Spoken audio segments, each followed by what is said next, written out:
Assalamualaikum warahmatullahi wabarakatuh. Nah, di video saya kali ini akan membahas tentang perbedaan antara larutan, koloid, dan suspensi. Langsung simak videonya ya. Alat yang digunakan adalah 1. Flash HP atau senter. Kemudian gelas 1, gelas 2, gelas 3, serta pengadu. Sedangkan bahan yang digunakan adalah air sebagai zat pelarut atau zat pendispersi, gula, susu bubuk, kopi bubuk sebagai zat terdispersi atau zat terlarut. Pada percobaan 1, kita buat campuran gula dan air.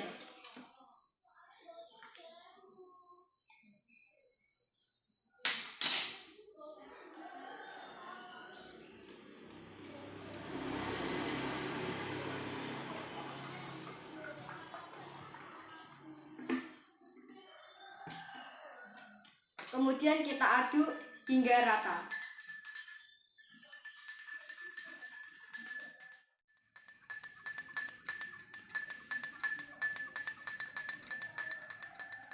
Pada percobaan kedua, kita campurkan susu bubuk dengan air.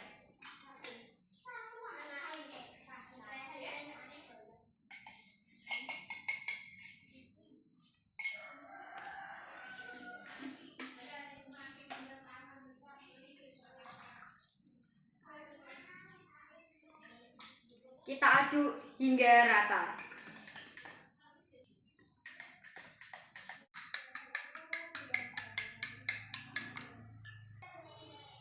Dan pada percobaan 3, kita masukkan kopi bubuk dengan air.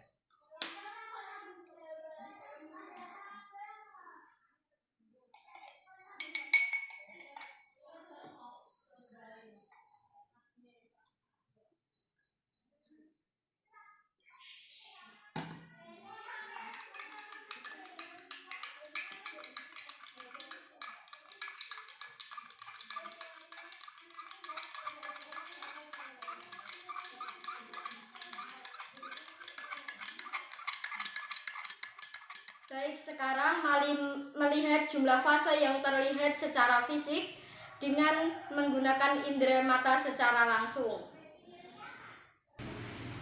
Pada gelas 1 hanya terdapat satu fase homogen yang jernih dan stabil. Di sini tampak tidak terjadi pemisahan fase ataupun endapan. Pada gelas 2 tampak terlihat hanya satu fase, meskipun sebenarnya ada 2 fase atau bahkan lebih. Keruh tampak stabil, namun campuran ini dapat dipisahkan akibat proses pemanasan dan pendinginan.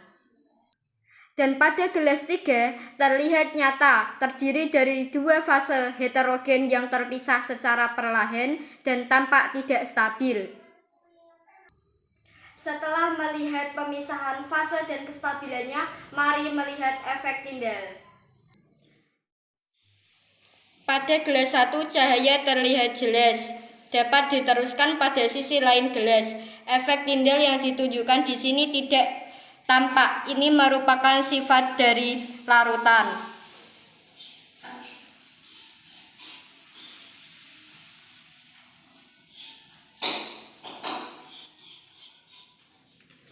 Pada gelas 2, cahaya tidak dapat diteruskan menembus sisi lain gelas, melainkan dibiaskan ke segala arah oleh partikel.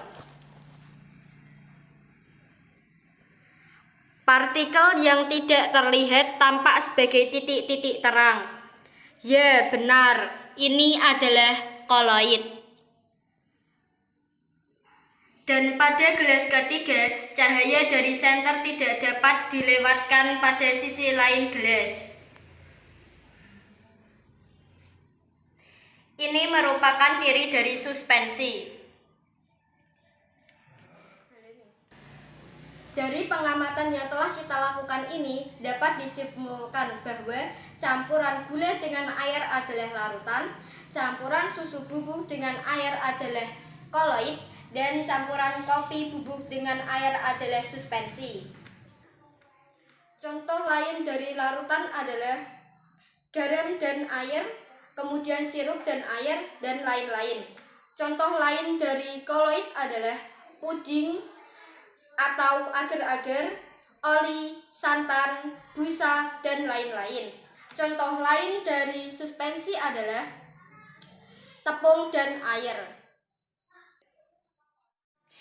Demikian contoh dari sifat efek Tyndall dalam membedakan antara larutan, koloid, dan suspensi dalam kehidupan sehari-hari.